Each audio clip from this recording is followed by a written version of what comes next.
I was in trouble already. So I said, okay, but I didn't tell anybody. And we said, well, okay, that's fine. So the guy took us to the bank to go cash our traveler's checks. In those days, there used to be something called traveler's checks. You guys are young people. You probably never heard of traveler's checks. There used to be something like that. So so I had my traveler's check and I said, okay, the man wanted $60. So I wrote for about $66 so that I have $6 change in my pocket. So I cashed the traveler's check. He wanted it in cash. He didn't want it in traveler's check. So went to the bank, we cashed our money, and then we got to the place. Now, when we got to the place, we got right outside the consulate. We started thinking, we said, oh my God, there's six of us, 6 times 60, that's a lot of money. It can't be that much just for a taxi fare.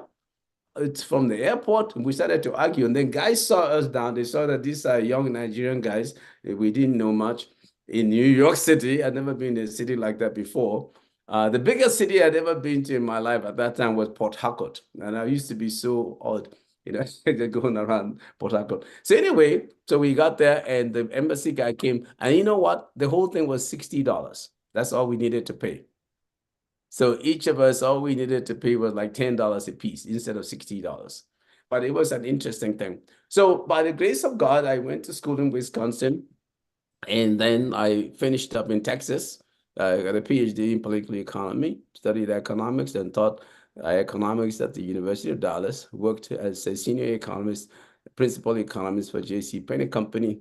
I then started my own consulting company. I did consulting for the United Nations, did some work for the World Bank, and did other consulting work for different people. And then I was speaking all around the United States and stuff. And somehow I wound up as chief economic advisor to the president. And what was so funny was I was hired as economic advisor after I went to Nigeria about 5 times to interview for the job. Nobody told me exactly when I was going to get it. I got to Lagos one day because they invited me to come, and there was a guy selling a newspaper right outside my taxi. And I saw on it say, Dr. Magnus Sparkle is chief economic advisor to the president. I said, oh my God. I called the newspaper. I told the taxi man, hey, taxi, hold on. I'm interested in this newspaper here. And I took the newspaper and I started to read it. And oh, it was me they were talking about. And then I had a little t-shirt on and some not so nice looking jeans. I got to the airport in Abuja. And when I arrived there, I had police people all around me. I had sirens. I had never seen such a thing before. And it was me. It was me that they were all around. They were protecting me from something. I was like, my God, what are they protecting me from? Because I'm just a little guy just going around. And then these people with guns are following me around, and they put me and they surround me and put me in a car. And I had this bad looking t-shirt. I didn't look like any senior government official.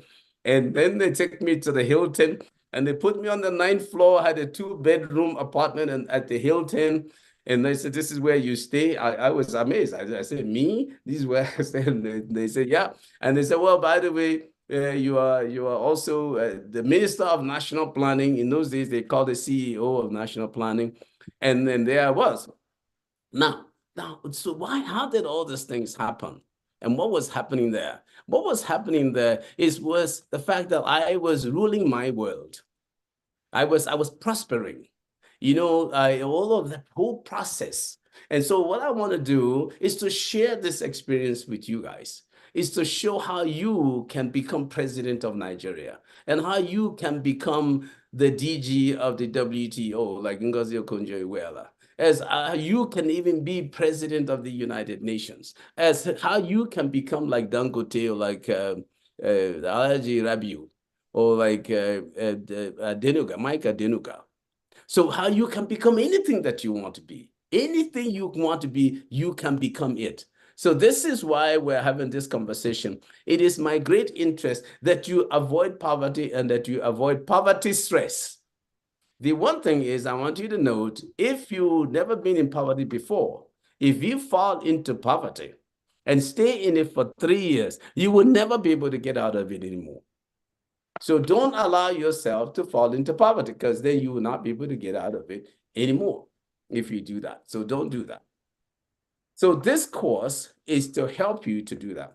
So The Prosperity Economy Rule Your World course is designed as a comprehensive human capital development program that equips leaders and politicians, professionals, entrepreneurs, students, artists, any person, any kind of person to excel and rule their world. I'm going to tell you what ruling your world means.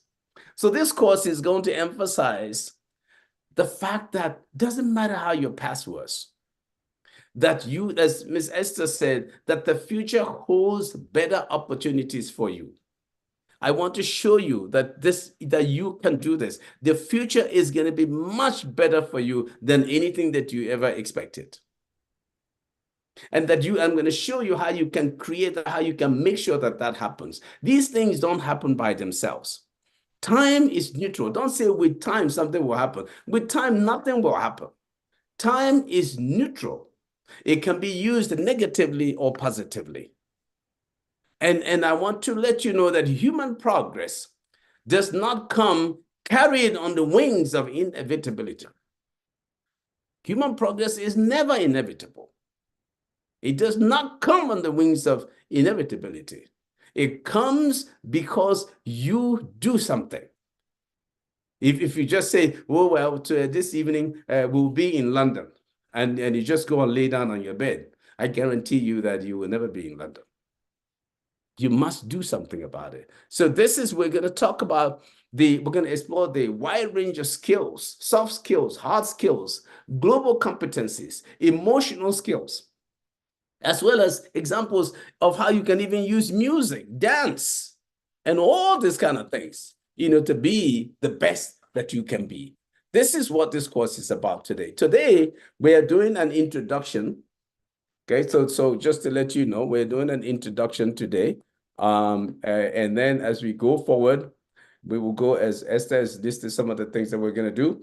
But this course is aimed to equip you as participants to excel in your respective fields. Doesn't matter what you are, whether you're a goalkeeper or you're a boxer.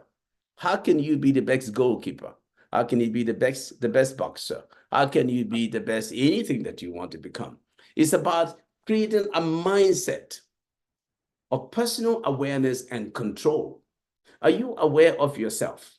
Most people, you're out there doing stuff, but do you ever go outside to look at yourself to say, this is who I am? And then you have to check, how are you anchored? You see, if you build a house, the reason why the house stands strong is because it's anchored into the ground.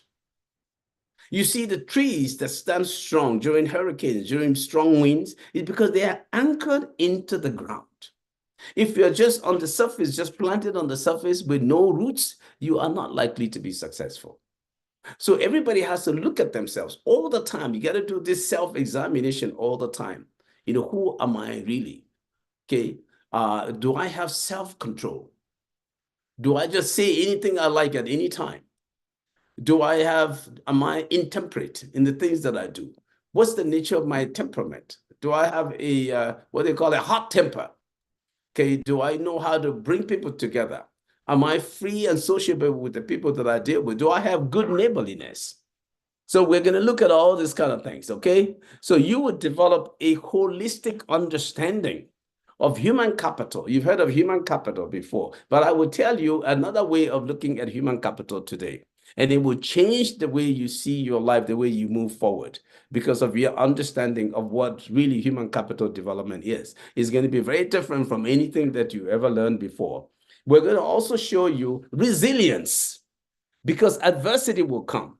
How can you be resilient during the time of adversity when things fail? There's a commercial that Timex watch has, and they throw it on the ground and they put it into water and they say, look, it's still, and they say it takes a licking, but it keeps on ticking. So that's what we're going to try to show you, how you can build that kind of resilience, how you can take a licking and keep on ticking. So we're going to teach you. You give me. Okay, I want everybody to kind of mute your lines. If you can have everybody muted, that will help us a lot. So we're going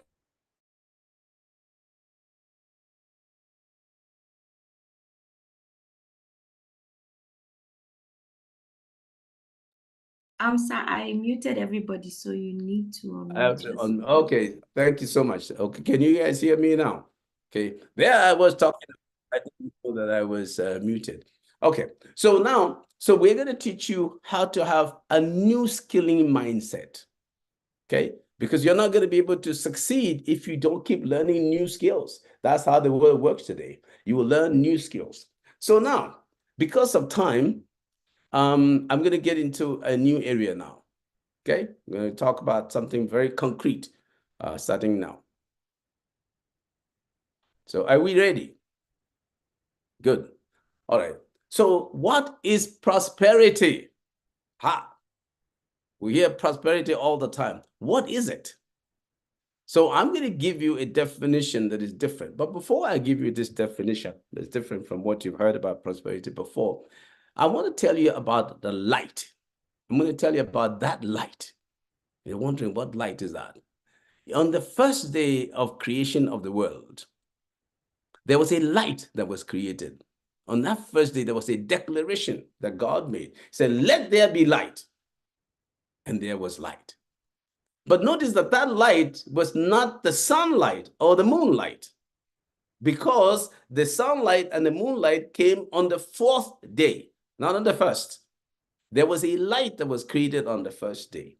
That light is the light that is shining right now that we're looking at. It is inside you. It is inside me. It is inside all people of good will. If you don't have goodwill, that light is not in you. You are of the era and of the sect of darkness. Okay, so there is that light. We're going to be talking about that light a lot because we want to be sure that we are connected with that light. And everybody in the world can connect with the light. It's not only for Christians or for Muslims. It's for anybody, for the Chinese, for the Indonesians, for Americans, for anybody. That light, because God is sovereign and is in charge of everything. And you can connect with that light. And if you don't connect with that light, whether you know God or not, you are not likely to be productive. And we will show how that's going to happen. Therefore, we come back to what is prosperity. So my definition of that is this, and you can write this down. So prosperity is the condition that exists. Prosperity is a condition that exists when you have soundly defeated the forces of darkness. Okay? So prosperity is the condition that exists when you have soundly defeated the forces of darkness. Very, very, very. You see now, so that's why I was talking about that light. So a condition of light, that's also prosperity. It's a condition of light that leads toward righteousness and goodness. It's a definition of prosperity. Another definition of prosperity is a condition where you are strong and healthy, and you are able to grow in doing whatever you do. So you're strong and healthy and growing in whatever you do. Okay? Another way of looking at prosperity is that you are able to subdue the earth. You know, when God said to subdue the earth, this is not a Christian or Muslim lecture, but this is important, that these are fundamentals that we must get.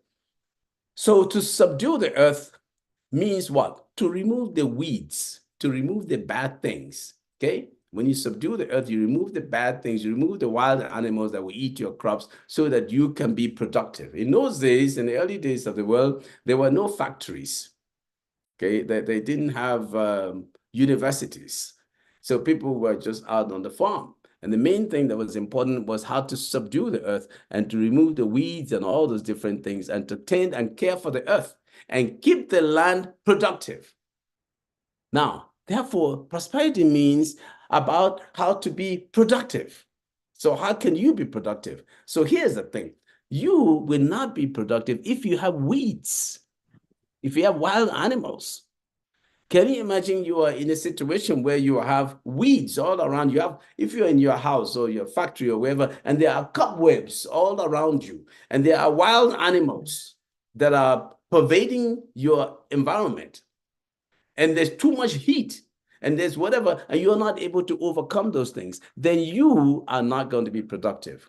So you as a person, you have look at yourself every single day and say, what do I have in my nature that is likely to keep me down and make me not productive?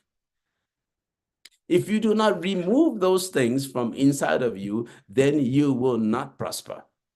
You can write it down. You cannot prosper if you have things that, if you cannot prosper if you have things that drag you down. Okay? So productiveness means you cannot be lazy. You cannot be selfish. You cannot be wicked. You must love your neighbor as yourself. You will not be a productive person. You will not be prosperous if you do not love your neighbor or aspire to love your neighbor as yourself. Now, because of time, I'm keeping to time on this here now, but there will be questions, I suppose. What is economics? What was he talking about economics? Yeah, because the name of the thing is prosperity economy. So what is economics in the thing? So what is economics and what is economy? So in simple terms, economics is the study of how people allocate scarce or limited resources for the satisfaction of unlimited wants. Don't worry, I'm going to break that down. Okay, not everybody is a student of economics here, but you have to understand this is extremely fundamental if you're going on the path on the way to be to have prosperity. So what it's saying is that in the world there are scarce resources. All resources in the world are scarce. They are not just in free abundance. Okay, you have to manage them. And if you want to be successful, you must know how to allocate them efficiently. It's like you have money in your pocket, but you have a limited amount of money, I'm sure. I don't think there's anybody here who has an unlimited amount of money in their pockets or in their bank accounts. But you have an unlimited amount of wants. You want a Mercedes car, you want a Range Rover, you want to have your own private jet, you want to have a nice house in Maitama or Sokoro, you want to have you have all these nice things that you want. You want to go to Gusape, you want to go to Victoria Island, you want to go wherever it is that you want to go. You have unlimited wants, but you only have a small, very scarce, and limited amount of resources. So you must learn how to use those resources to satisfy the wants that you want. That's what economics is. It is also about how you can allocate those scarce resources for production, for distribution, and for consumption. If you consume too much using the resources you have, it will finish because it is limited. And then if you don't produce the right things, then nobody will buy the thing that you have produced. And if you don't know how to distribute them after you produce them, you still will not have anybody to buy. They usually have something in Nigeria they call buy and sell. Okay, now I usually talk about sell and buy. What I mean by that is that if you do not sell, you will not be able to buy. You must always in life, you must have something that you are selling to other people. It may be a service, it may be goods, it may be whatever, but you must have something that you sell. Even if you're a boxer, you're selling your boxing skills. People come there to watch you boxing. If you're a goalkeeper, the people come and see you diving and catching the ball. Years back in the United States, I was coaching these young kids about 10 years old. And there was one boy, his name was Ben Turner. And when he was our goalkeeper, and whenever he caught the ball, he will roll on the ground. And I said, Ben, how come even easy balls, every time when you catch it, you roll on the ground? He said, yeah, because that's why people laugh. That's why people say, hey, it's because of that he's rolling on the ground. And I said, that's very impressive, you know? So he doesn't just catch the ball. He said, I can just catch it and hold it. But if I dive and roll with it, then people say, hey, it makes the thing look very exciting. I said, Ben, you just taught me something today, you know? So the way you do it is also very important because you are creating an experience. You know, when somebody comes to you to buy something from you, there's an experience that they're getting. I was talking in my PhD class I was just teaching a while ago, and I said, what is the thing that will cause people to come to Nigeria to buy something? They buy something, they also want a good experience. They don't want to be kidnapped. They didn't come so that they can be kidnapped. They didn't come so that they can be robbed. They came so that they will buy the thing and also have a good experience. Years back, when I was a senior economist at J.C. Penney Company, we decided to take the store to Mexico City. because the Mexicans always came to the United States to buy stuff from our stores.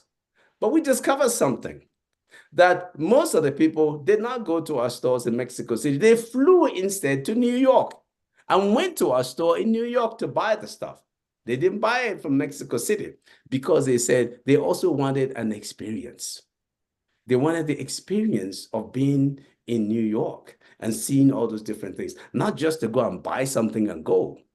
You know, when you fly on an airplane, you can fly in first class or you can fly in economy. I am sure that you arrive at the same time. When you say you're flying from Lagos to London, you arrive at the same time. But the problem is that you have a better experience in first class than in economy. In economy, you won't have too much leg room to spread your leg and all to stretch your leg and all that. And all that nice chicken and things that you don't pass through first class. If you're going to economy when they're eating, try to not to go to first class to see. You will be very upset. You know, because when you go there, you see the kind of food that they're giving and the wine and stuff that they're giving to the people in first class, and you're not enjoying that in economy. You won't like it that much. Anyway, so what we're looking at here is the experience.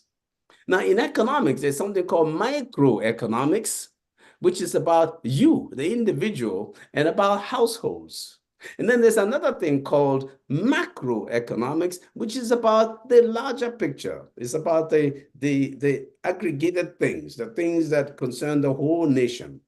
Okay, so those are called, now why do I mention microeconomics and macroeconomics? I mention them because in the micro case, that's where you deal with poverty, how to avoid poverty as an individual, how to be a successful trader, a successful entrepreneur. You have to learn all those things. And then if you want to be a leader, you're going to be at the macro level. So you have to understand all those big things that influence the people on the ground. You're going to understand things like consumer price index, CPI. You're going to understand something like GDP. You've heard of GDP before, gross domestic product. You understand all those kind of things, okay? So how do you rule your world? How do you rule your world? How can you say you rule your world? Ruling your world does not mean that you have seized people and you're subjugating them and you are in charge of anything. Basically, to rule your world is that you are in charge of yourself.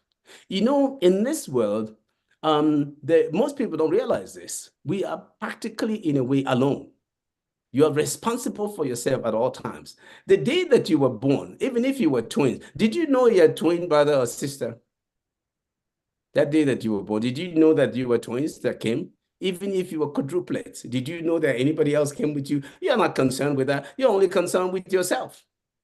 Even if on the day that you die, even if 50 of you, 100 of you, 3,000 of you die together, you're not going to be, that's none of your business. It's only you. You will face your own destiny. So when we talk about ruling your world, we're talking about you recognizing that much of what you achieve is up to you. Other people may be there to help you a little bit. Let's say that you are married. Suppose you are married and there's a fire that burns you on your thigh. Say you are the wife or the husband. Will it also hurt your husband or wife's thigh? Because there's a fire that burned your thigh, then it will automatically burn their thigh. They will say, oh, I'm sorry, I know how you feel. They don't know how you feel. They're just saying that just to make you happy. There's a way of consoling you. But they'll say, yeah, we understand. They don't understand. It is a personal problem that you have. Now, the reason we marry and we have friends and we have all those people, so they can contribute to your happiness. They are not the ones that are going to create your happiness, but they can contribute towards it. You are responsible for your own happiness. You are responsible for your own success. Then people may assist you somewhere along the way, but you are principally responsible. So you never live a life where you're hoping that somebody may do it. They may do it, or they may not. And they don't have to do it. You are responsible. Like I said, the day you were born, they're not the ones that brought you there. I mean, you guys didn't have a conversation. You're on your own. If you abandon a child, God forbid, at a gutter or someplace, that child has to struggle somehow until maybe somebody just picks up the child and helps. But the child is on his own. Do you see some children? They're struggling. They don't know what they're doing, but they're struggling to live. They are trying to rule their world. They're trying to take control of their world. So in ruling your world, when we say to be prosperous, we mean that you should be productive. We mean that there should be intentionality. You have to say, I want to achieve this. Okay, that's what happens. I want to achieve this. Nobody is going to achieve it for you. You want to achieve what you achieve. So you're primarily responsible for your own world. Everybody has their world. Now, you may be helped, but you are responsible for your world. If you cannot rule your world, you will fail. Now, to rule your world, as I said before, you must control your spirit. You must say, this is who I am. I want to be successful in this. If you're a Christian, if you're a Muslim, if you're whatever you are, connect to whatever you want to connect to and say to that thing or that person or that being or to yourself and say, I want to be successful. You have to say it to yourself. If you want to be successful in something, I encourage you today, speak it to yourself. You're not a mad person. In those days, my dad used to tell us when they were growing up, there was this guy who was reading Shakespeare, and he would read his Julius Caesar, and he would read this thing. Wherefore rejoice? What conquest brings you home? What tributaries follow him to Rome? To grace and captive burns his chariot's wheels. Ye blocks, ye stones, ye less than senseless things. Oh, you hard hearts, you cruel men of Rome. And this guy will be reciting this on the road. Everybody said, this man is a madman. Because he's just talking to himself. He was reciting his little Shakespearean Julius Caesar.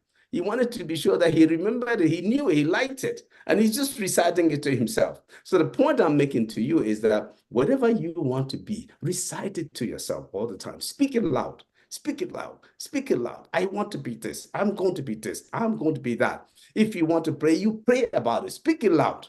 Say it. Open your mouth and say it. Declare it to people. You will become that. If you just keep quiet and you hide it, if you take a light and you put it under the table, it will not shine bright to anybody. But if you put it on the table, boom, everybody will say, look at their light. So you must shine your light. Do you understand? But the first place to shine it is to your own self. Then you have to be obedient to your own self. That thing that you said you will not do, you must not do it. Do you understand? That thing that you said you would do, you must pursue it. Do not allow laziness to take it from you. You said to yourself, nobody's with you now. You said to yourself, I'm going to be this. I'm going to be this. Now, legally now, and not illicitly, you now plan your way on how you would do it and keep telling yourself, I'm going to do this. I'm going to do it. You know how you're going to be successful, how you're going to rule your world? You're going to pick up resources. The people who rule their world, they have a lot of resources that they pick up. Let me give you an example. What country is the strongest superpower in the world? It's America, right? The United States of America. How are they the strongest superpower? Because of the tools and the resources that they have. Where did they get them from? They built them. They amassed them. If you want to be the biggest store in Lagos or Abuja or Port Harcourt or wherever, you must have tools and resources in that store. You can't just have one small store that sells 3 matches and then you say, I'm the biggest store here. Because people will come and see that you're not. This store does not look like the biggest store. They only have 3 things. They have 1 box of matches, they have 1 can of milk, and they have 1 box of sugar. That's not because they are not ruling your world. There are a lot of people who can do better than that. But you have to amass your resources. You must, if you want to be a good speaker, you must read and read and read and read. And then you must also practice it by yourself. Go into your room, act like a mad person, and be speaking to yourself. Do it. I guarantee you it will work. So you have to take control of yourself. You have to be responsible for your world. You have to speak to yourself. You have to be obedient to first your own authority. Then you also have to be obedient to outside authority. And you must not abuse your authority. There's something I call witchcraft. You know what witchcraft is? Witchcraft is power without authority. I learned that from Pastor Maldonado. Guillermo Maldonado is a pastor out of Florida, and he's an expert in discussing this subject, the idea of witchcraft, which is power without authority. If an armed robber stops you on the way, God forbid, and takes money from you by force, he has power to do it because there's a certain metal element in his hand that he points at you. He uses that to have power over you. And then you will give him the money. But does he have authority to take that money from you? He does not. Now, what happens is if the light comes, if the people with authority come and they catch him, he will stop because he will realize he does not have authority to do that. Anytime you use witchcraft to succeed, if you want to rule your world with witchcraft, it will not work. So again, when I said witchcraft is power without authority. So authority means somebody give it to you. And I know we have to round up here so I can take the questions. But I just wanted to conclude here that you must control your attitude, your emotions, and your behavior. Do you know the difference between attitude and behavior? So attitude is sort of like, if you have you seen soldiers in a formation? So there's a way you appear. So if you see me and when I come to you, I go like this. They say you'll be afraid to talk. There's a certain attitude I've shown you. So attitude is sort of like a tendency. So but behavior is the expression of the act, the actual thing that I do. If I go to places and I seize people's goods and I run away, they say that's how that guy behaves. If I go somewhere and as I enter, I shout and I'm talking at the top of my voice and making a lot of ruckus in the place, that's his behavior. Okay, so you must control your attitude. Control, that's the way you express your feelings. You must control your behavior, the way you actually act. That's what behavior is. So if I see you fighting in public, I know that you have a problem with behavior. So prosperity economy, therefore, means a system, a behavior, a way of life that involves attitudes and skills that promote the overcoming of your environment and that promotes productiveness. So prosperity economy is a place where there is productiveness. Notice that that's a little bit different from productivity. Productivity is about how much you can produce in a given period of time. Productiveness is about your ability to bring out more and more goods. Okay, so we say a very productive society is because they are profusely bringing out things. So now we're going to talk about next time about the importance of human capital. We don't have time to go into it now. So we have this session again next time. We'll pick up some of the things that we discussed today. We have a lot more in just the introduction. This is not the actual course yet. This is the introduction to what is going to come. But I can assure you that by the time, in a month's time, when you finish the course, that you will be armed with resources that you can use to rule your world. Nobody will be able to challenge you. So when I say rule your world, is that I want you to be as good as anybody else anywhere in the world. You will have global competency. You will have soft skills. You know what I mean by global competency? That is to say that wherever you are, you can function. If you just arrive in Russia today, you'll see that you can function. By the time you finish with our course, if you go to Sweden, if you go to Monterrey in Mexico, if you go to Calgary in Canada, if you go to Dallas, Texas, you go to Philadelphia, Los Angeles, you will know how to perform. When I go to different parts of the world, I don't have a problem because I understand basically how the world works. I was telling my class earlier, I want to conclude with this. I represented the president. When I was economic advisor to the president, I have represented the president. I was president of Nigeria 2 times overseas. Once in Norway and another time in Italy. So where I went there representing the president as president of Nigeria. So when I want to talk about the one in Italy. I went to Sicily. In those days, this was around 2002. In those days, Sicily was a hotbed for drugs and problems. And so we went to a city called Palermo. And when I got there, they had this armored car that they gave to me to sit in. And I was in the armored car. And they had these people that run along the side of cars. You've seen people they run along the side of the car. And the windows were so thick because of how they wanted it to be protective. And it scared me in a way, because I said, oh my God, that means, the drug cartel people will come here and they shoot everybody. But, you keep quiet. You don't let anybody know that you're thinking that. Even if they shoot you, you keep quiet and let them shoot you. You go peacefully, because after all, you're representing Nigeria now. Okay. So then you go there, and I met with Prime Minister Berlusconi and with the Prime Minister. And then we sat down and we discussed things in Nigeria and things in Italy. And I went through the things that the president wanted me to say. And that time, and I would say, this is part of actually how you get yourself to that point. So the point I'm trying to make to you guys today is that you can get to that point and even more. It's not so much about the amount of money you can make, but you can also make a lot of money. But you have to understand the rules that take you to that point and the kinds of tools that you must have to be able to get to that point. Ms. Esther, I'm going to be ready for questions now. There's a lot more we will be talking about next time, but I'm ready for any questions that may come up now. Thank you so much, sir. It was a very insightful section.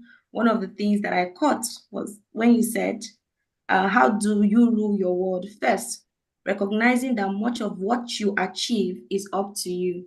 So I believe that everybody here is prepared to rule their world. That is why they registered for this course. So now we are moving into the Q&A section. I believe that we all have questions. So I'm going to let you wave your hands if you have questions. I can unmute you. And then if you prefer to drop your questions on the chat, you can do that.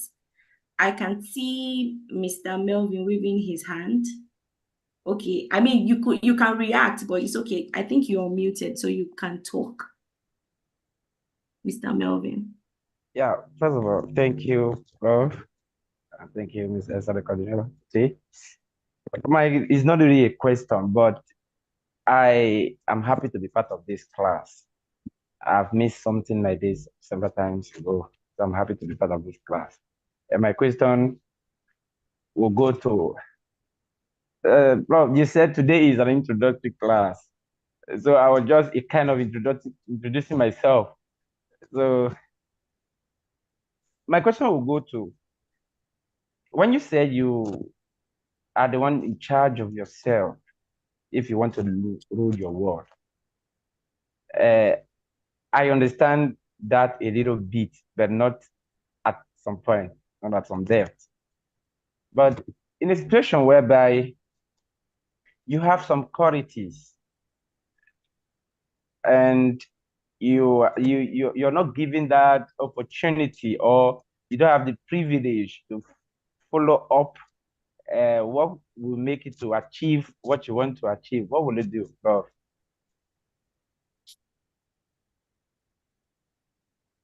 Good question. So am I taking them one by one, Esther, or what? I take that right away? So how would you like? Do you want to? I'm ready to take it right away. That's a fantastic question that you just asked.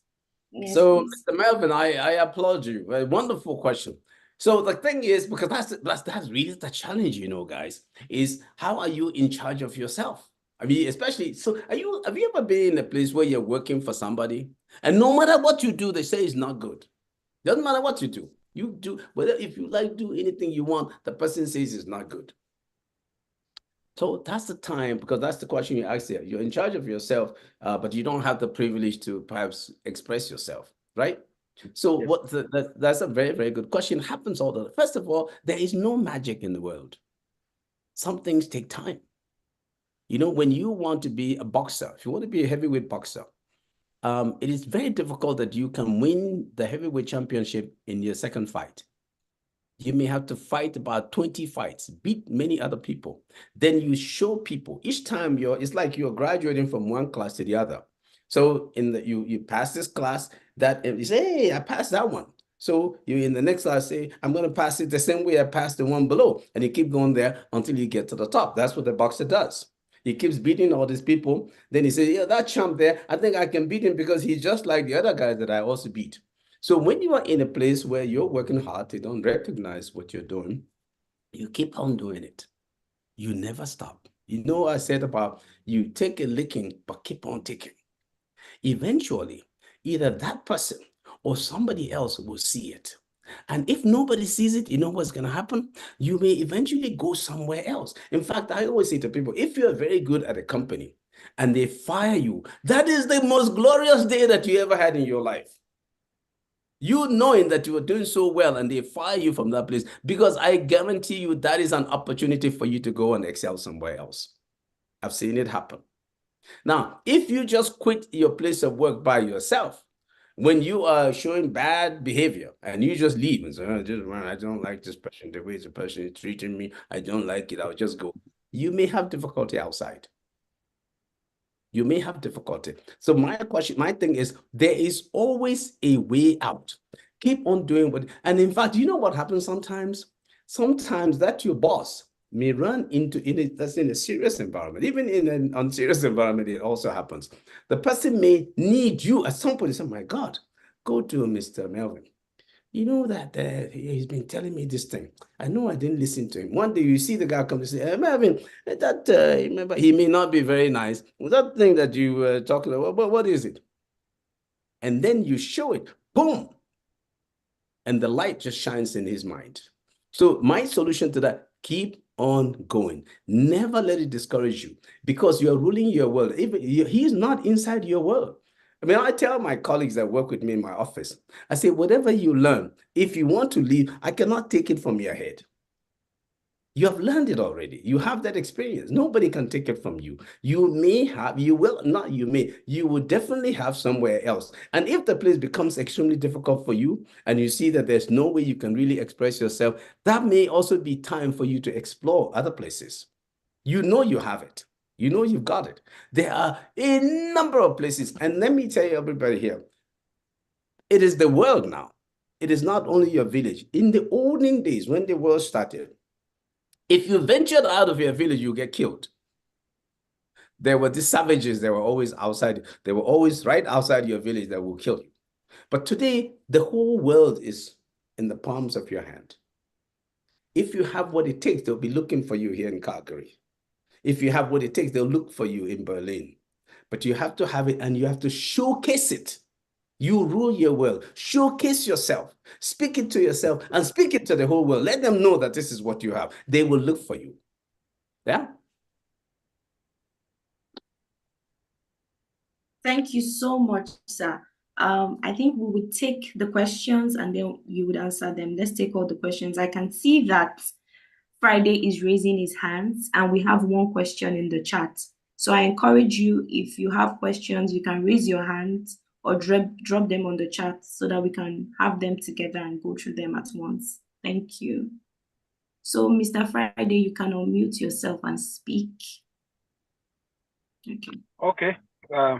Thank you. See, let me say this quickly. I see Mr. Friday everywhere I go. Okay, but okay, go ahead. Mr. Prof, well, Prof, I like your personality and I'm very happy to be under your tutelage.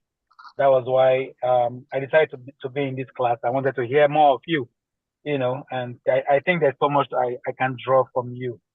Okay, so I think it's a good one. So one of the things I want to say is thank you. Of course, I just left you in the other class, in the 3HG class, and when I saw the link sent, I was quite happy, and I think this 1 hour plus spent is with 1 hour is a very good 1 hour for me.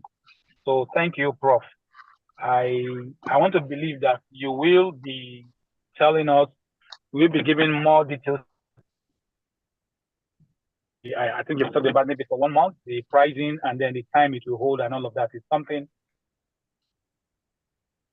Just all I want to say. Thank you so much. I will reserve my questions till when the main program starts. Thank you. Thank you, my friend. I really appreciate you. Thank you. So he's a doctoral student in the other class, one of the very active participants in the class. So I enjoy his company in that class as well. Thank you so much, Mr. Friday. Thank you, Mr. Friday. We're happy to have you. So we have a question from Grace. How can one break even in a world where there is so much inflation eating up? Then she says, dear sir, Kindly repeat your definition of prosperity economy. We have 2 people raising their hand, so I'm going to unmute them and so they can ask their questions. Is that okay, sir? Yes, it's okay. Okay. Mr. Mela, you can unmute yourself and ask your question. Good evening, sir. Good evening. Yes, sir. First of all, honestly, I want to appreciate you for this class. I think when I came to Abuja the first time, in fact, I was listening to AIT Sunday evening program. That was the first time I know about you. And when I heard about this course, and I know that you are the one to facilitate, I know I'm in the right hands. Honestly, I really want to appreciate you for this is an eye-opener for so many of us. So many things is happening, we are not taking advantage of them. And I hope and I pray for this course will impact more on us, because a lot has happened. You know, we need information, and information is key. The reason why some of us are poor is because we lack information. And I hope from the content of this course, the way you're presented, I hope we are not in the wrong hands. And I just want to appreciate you because I'm learning a lot this evening. You know, the way you speak a first-hand information. And I really love it. You know, from practical background, that's how you are passing it to us. That there's nothing that is impossible when you want to achieve whatever you want to achieve. I just want to appreciate you. Further questions will come when the class will start proper. Thank you so much, sir. Thank you very much. Thank you very much. Welcome, sir. Yes, sir. Thank you. Appreciate you. Thank you Yes, so sir. much. Thank you, Mr. Mela. We will have James come up with his questions.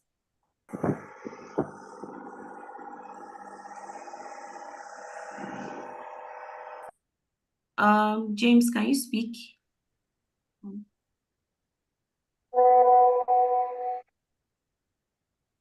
Okay. Let's have, okay. We have a question in the chat section. Miss Inkiruka says, sir, I work with the civil service and desire to acquire global competitive soft skills. We have that. Mr. James, are you here now?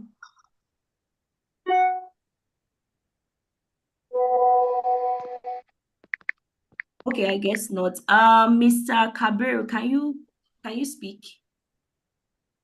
Yeah, I'm sure I'm available, ready to speak. For me, I'm just super excited this evening because for a long time I have followed Prof. Most times when he's delivering his talk on radio, on television, sometimes I follow on YouTube. Today, I'm seated in my house in the comfort of my room. I'm facing him and listening to him. I've talked to him and tell him how he will. I will be glad to be his mentee. It came just freely like this. I'm super excited. Sir, we appreciate you. Thank you for your simplicity. Thank you for your generosity. Thank you for the fact that you woke up one day and decided you wanted to give back to Nigerians. I know you've been doing a lot already. And so that's all I have for now. In the coming days, I'm sure I'll have a lot of questions. But for now, I am just super excited. And I look forward to a greater experience in this particular class. Keep what you're doing, sir. Don't be discouraged. The returns are coming in million folds to you. God bless you, sir. Thank you. Thank you so very much. Thank you. Thank you. Appreciate that. Okay, Mr. James, you can go now.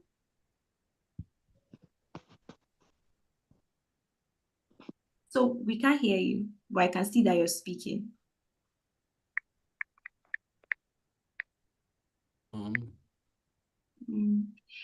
Can you, if you're having difficulties with your sound, can you chat, please? I can see you're talking. but we can't hear you.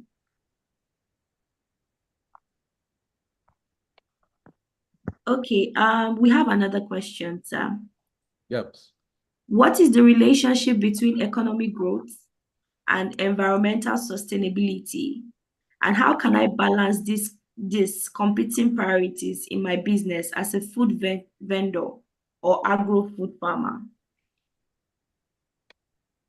Can you say that second part again?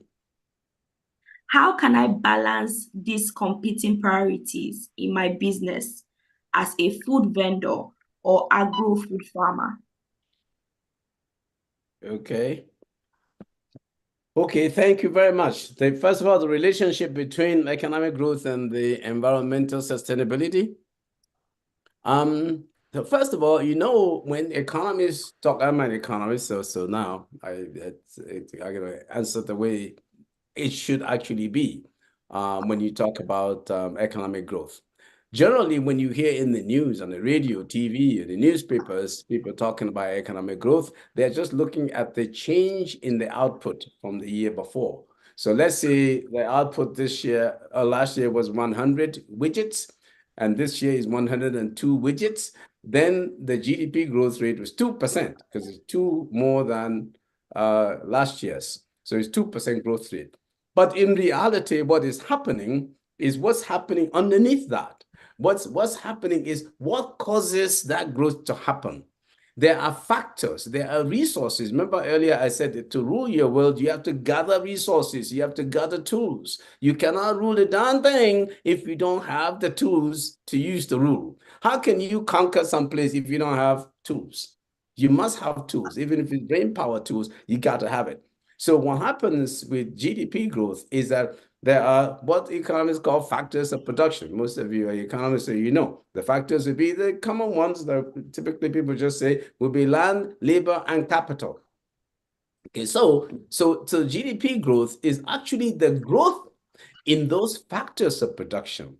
So when you have more natural resources and more labor resources and more capital resources, then the economy will grow because those things will be applied. One of the things we're going to learn when we talk about human capital is the fact that it's not human capital if you are not using it to do something. If you like, go and get 50 PhDs and put those certificates all around your room, but you're not working anywhere to use it, then you don't have any human capital. I've had debates with people say Nigeria has a lot of human capital. I say, where are they? They say, well, they're working in New York. Well, they are not human capital for Nigeria. They're human capital for the United States in that case. So the point I'm making here is that the factors of production must be used. When the factors of production are used, then they raise the level of output. So that's the thing. Now, and it's a very good question you ask because it's in connection with the environment. You must use these factors to the point that they are not detrimental, they're not harmful to the environment. If you use them in a way that is harmful to the environment, then you will not be able to subdue the earth in a sustainable manner. You will be successful for some time, and then after a while, you will no longer be successful. That's the problem we're having with climate change today, for example. So if we destroy the ozone layer, if we destroy our environment so that the earth burns up, then we're done. So if you like, go and be using coal, using fossil fuels, and then you pollute the ozone layer, you pollute the environment, a time will come when you will no longer be able to continue with good, strong economic growth. In fact, the whole thing will end because you've destroyed your environment. Now, as a food vendor, I'm trying to see the connection here somehow, but it doesn't matter what profession you have. If you are an element in the whole GDP thing, that thing that you're producing contributes to the growth of GDP or the amount of product that is produced in the economy. So you do have a role. Every single one of us has a role, so long as we're producing something. I'm just hoping that you mean that how does the GDP growth rate affect your production? Well, obviously, if the GDP is going down, it may be detrimental to your production because it means that people don't have the capacity to have the revenue to buy from you eventually. But there could also be a situation where the economy is not doing so well, but you are doing well because you rule your world. And we will talk about this going forward. So even when the economy is not doing well, how can you rule your world so that you continue to be successful? We will talk about that next time. Okay. Do we have any more questions as we come to the end of this section? Mr. James, have you been able to write your questions in the chat? Okay, I guess not. Thank you so much, Professor Magnus Fakol. As we prepare to round up, I just want you to know that for you to get, Miss Nkiruka said you didn't address her comment. Oh, sorry about that. What was her comment? I'll just read it again. Let me see. I wrote it down. Okay. Yeah. She said wants to have global competitive soft skills as a civil servant, right? Yes. Okay, thank you. Thank you so very much. That you see, she's ruling her world. She didn't let it go. That's one of the things you got to do to rule your world. You got to stand up for yourself, okay? And stand up and say the thing and then get the thing that you want. Anytime you knock on the door, if you knock properly, they will open that door for you. And that's, you got to understand that if they don't open it today, they will open it tomorrow. Sometimes we want it to be open right now so much that we break into the door. That's not a very good way. You get arrested if you use that method. Then you will not get the thing in the house anymore. But just be patient and eventually the door will be open for you. Yeah, so this is very important to have the global soft skills. There's a friend of mine here in the United States. He makes millions of dollars just teaching global skills. I'm looking to see how he can come to Nigeria one day and speak to people. He's an amazing guy. If you listen to him speak, it's just amazing what he does. I mean, I've been to his house. He lives in a fantastic house in a very exclusive neighborhood. He's making a lot of money. You know why he's making a lot of money? Because people demand global soft skills. So I'm very happy, Nkiruka, that you realize that this is extremely important. Now, those people who understand soft skills are going to be very successful anywhere in the world. We will have a whole section on global skills and soft skills. So to me, soft skills are a set of global skills that we will teach. We will teach not just etiquette and things like that, gender, balancing type of language, multiculturalism. We will talk about global competence, which I alluded to earlier, so that anywhere you go in the world, you will be competent. You right away be able to succeed. And once you showcase yourself, people will be looking for you. I'm not from Canada. I'm from the United States. I mean, so that's basically what my base has been much of my life, of course, from Nigeria. But I got here and I'm trying to associate myself with, and they are looking for me all over the place. I go, they ask me to speak at a number of different places. I just spoke 2 weeks ago at the Canadian Council on Africa. It's a very big organization of high-level people, big businessmen and women. And it was an amazing thing because I had spoken at a place in Kananaskis. It's a town outside, nestled in the hills and mountains of this area outside of Calgary.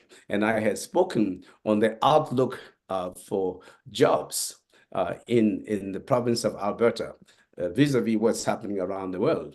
And so these people met me there and they've invited me to come and speak at their organization.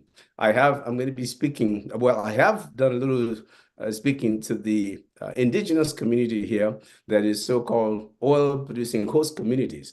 And I'm sharing ideas with them about what we experienced back in Nigeria vis-a-vis what they've been through here. So the point I'm trying to make is that once you understand how the world works, the one reason why you'll be successful, the one reason why Africans tend to not be so successful is that we don't really understand how the world works. You got to, anything you do, you got to understand the principles of the thing. Things are driven and buoyed by principles. Have you ever imagined how the airplane with all the luggage in it and all the passengers can get up and fly into the air? It's an amazing thing, right? There's a principle that is going on. Look at here, I'm able to see some of you, you show your pictures. See, I'm looking at you, we're talking to each other. We're divided by thousands of miles. There's a principle that we're using to do that, and it works. So we're using radio waves and other kinds of principles, and we are able to talk to each other.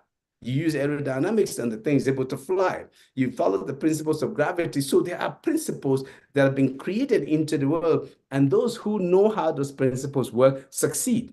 It is not about what you do in your prayer house, very important with your faith and all, but you have to understand the practical principles to make things work. Go ask the Chinese and they will tell you. So it is true.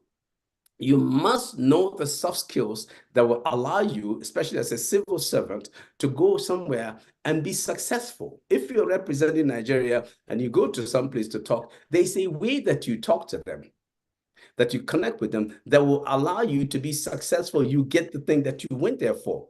Quite often, a lot of us, we travel out. Most of us have traveled all over the world, but we travel purposelessly.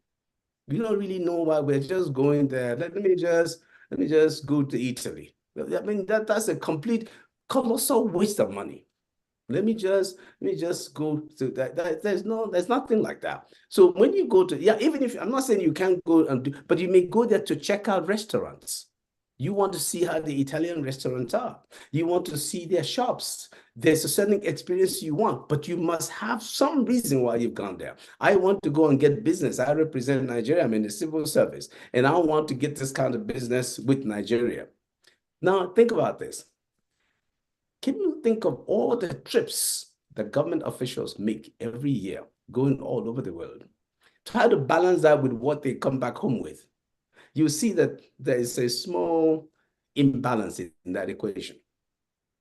That's because we don't really know how the world works. So if we were to know all the trips that we go to all over the place, to Egypt, to Dubai, to Netherlands, to United States, to Canada, Singapore, Australia, and nothing happens, how come we don't see those Australians, we don't see those guys from Singapore doing business with us in Nigeria?